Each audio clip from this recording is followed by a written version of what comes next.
Hey, what's up? It's me, flapping again. I just wanted to talk about butterfly knives being illegal and stuff like that, and what my whole outlook on it is. First off, I want to state that butterfly knives, even in my state, in the state I'm in, like, most knives are not illegal. Even switchblades are allowed. So yes, I have the legal right to own a trainer. Just about anywhere I think you can own a trainer. Maybe not California. I don't know about California. I don't think you can own a trainer in California. But yeah, if I wanted to, I could buy a live blade, and I'm thinking about it. I don't know if I want to cut my fingers though, because I'm a pianist and I need my fingers. But yeah. First off, I want to specify by saying I think it's dumb that butterfly knives are illegal, because I want to say something. A butterfly knife, right? Yes, it's easy to conceal, it's easy to pull out, it's easy to flip. But here's the problem. They're just as dangerous as a pocket knife sometimes. Now, I'm not saying that some of these things aren't sharp. They're pretty dang sharp. Some of them can get to the same level as a dagger, but those aren't illegal in some states. The butterfly knives are illegal, and so I'm like, why? Because what is a little butterfly knife gonna do? Even if you sharpen this thing to the absolute sharpest, you can maybe get the sharpness of a dagger. Maybe, if you really sat there with like a grindstone. But 99% of the time, they're as sharp, if not less, as a pocket knife. So that's kind of dumb, in my opinion. Well, then they'll argue, well, it cuts you, like it hurts you, it's gonna hurt you. Here's the problem with that.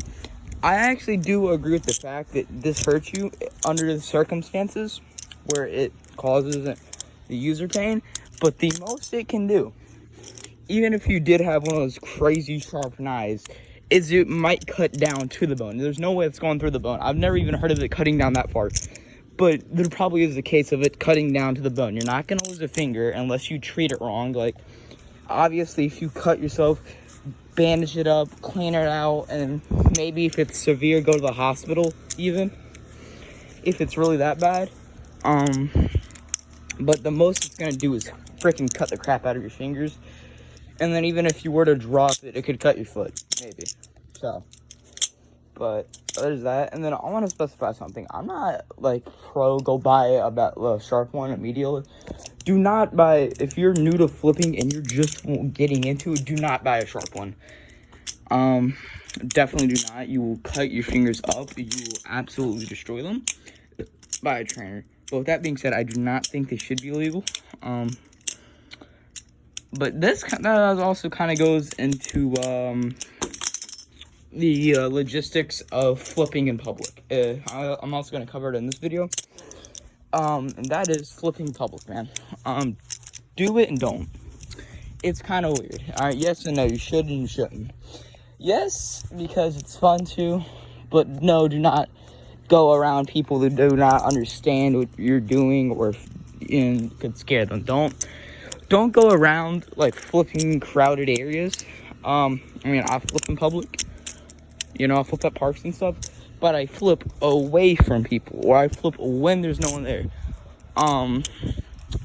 With that being said, if you are listening to all the rules and you're like staying away from people and you're minding your own business and like not flipping with people around and you're being a nice human being, and a Karen comes up to you, which I've had to deal with, it's not fun. And depending on what you're doing, I can't speak for everyone because I know some of y'all be owning these knives illegally, but I mean, it depends on your state guidelines and stuff for how you should react.